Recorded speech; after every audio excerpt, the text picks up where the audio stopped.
Yo, history buffs!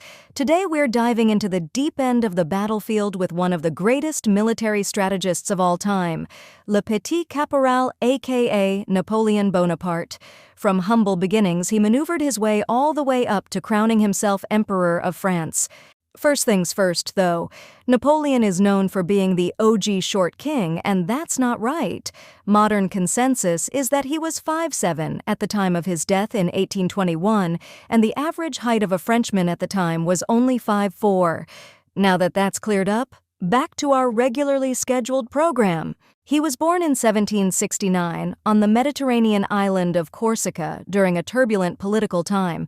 Growing up on the island wasn't like taking a vacay with the fam at the beach. It was way more like the Hunger Games. He wasn't exactly built like a superhero either, but what his muscles lacked, his brain made up for in, well, brain power and ambition the size of the Eiffel Tower, which, okay, wasn't built yet, but you get the idea. While other kids were chasing butterflies, little Napoleon was scribbling battle plans like a military mastermind, basically plotting world domination while everyone else was playing tag. Talk about a kid with a serious case of map obsession and a plan bigger than the island itself. Picture this: 10-year-old Napoleon setting sail for France with dreams of military glory. Talk about David facing Goliath, except with less slingshot and more seasickness. In France, things weren't any easier. Imagine kids laughing at your accent like you just showed up from Mars. He spoke French, but added words of his native Genoese Italian. But Napoleon wasn't one to cry over spilled croissants. He devoured French like a famished Pac-Man, soon leaving his classmates speechless, and maybe a little jealous. Next stop, Royal Military College of Brienne. Picture a bunch of posh cadets with their fancy uniforms and Napoleon, the Corsican outcast. He aced his studies and proved himself a skilled mathematician and military strategist while earning the respect of his teachers. However, his fiery personality and independent spirit sometimes clashed with the strict discipline of the school. By 1784, at the ripe old age of 15, Napoleon graduated and set his sights on the super-elite military academy in Paris, called École Militaire. Napoleon wasn't there to make friends, he was there to conquer, metaphorically, of course, mostly. He studied like crazy, even if some snobby classmates still snickered behind his back. But hey, who needs friends when you have brains and dreams of conquering the world?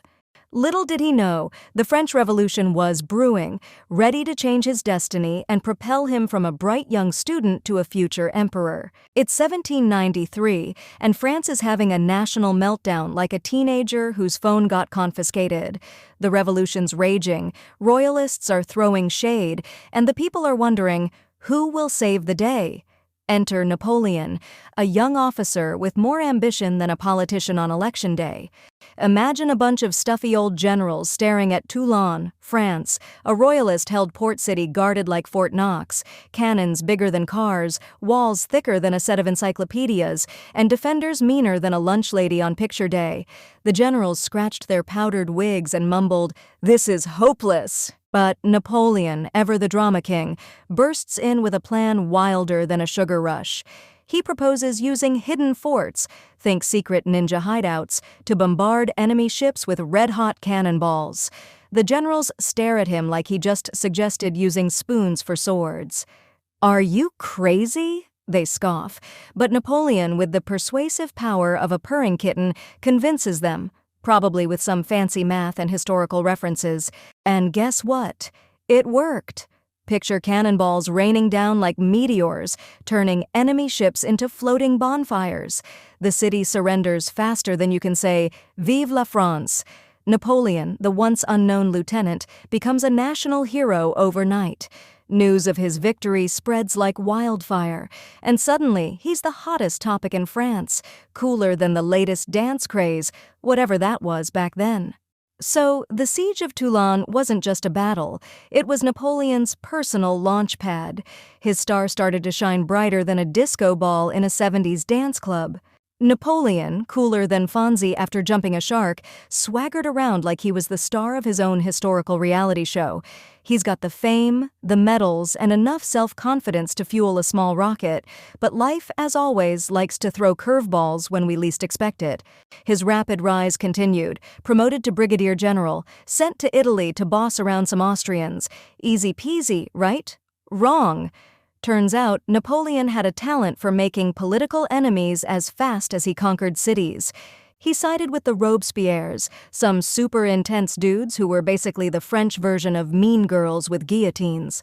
When they got kicked out of power, oops, Napoleon suddenly found himself out of a job, chilling in jail like a deflated pool float. But fear not, this was just a plot twist in the Napoleon soap opera. Using his charm that could melt even the grumpiest prison guard, he convinced everyone he was just a misunderstood genius, not a Robespierre lackey. Boom. Released, back in the army, ready to conquer some more stuff, and maybe avoid any questionable political affiliations this time. So, what did our boy Napoleon do next? Did he perhaps learn his lesson and play it safe? Of course not. He went full-on Rambo, charging into battle like a runaway lawnmower, ignoring orders and generally being his own gloriously chaotic self. It worked, surprisingly enough.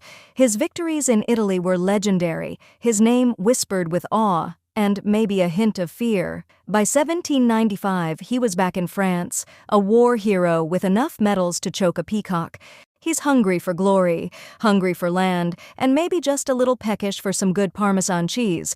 Priorities, people.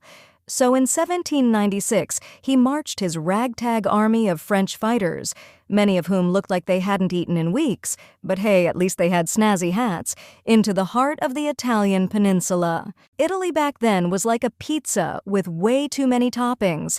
Tiny kingdoms, duchies, and republics squabbling amongst themselves and looking confused whenever someone mentioned United Italy. This was perfect for Napoleon, who was basically the human embodiment of organized chaos.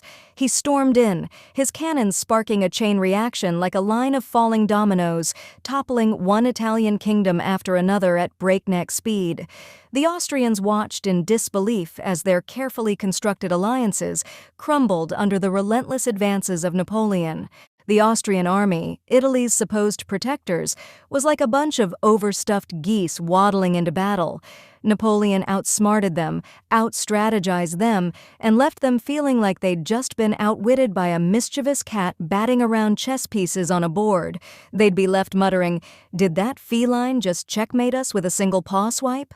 Battles were won, cities surrendered, and the Italian people, tired of their squabbling rulers, started cheering for Napoleon like he was the Pied Piper of freedom, with slightly more cannons and a better hat.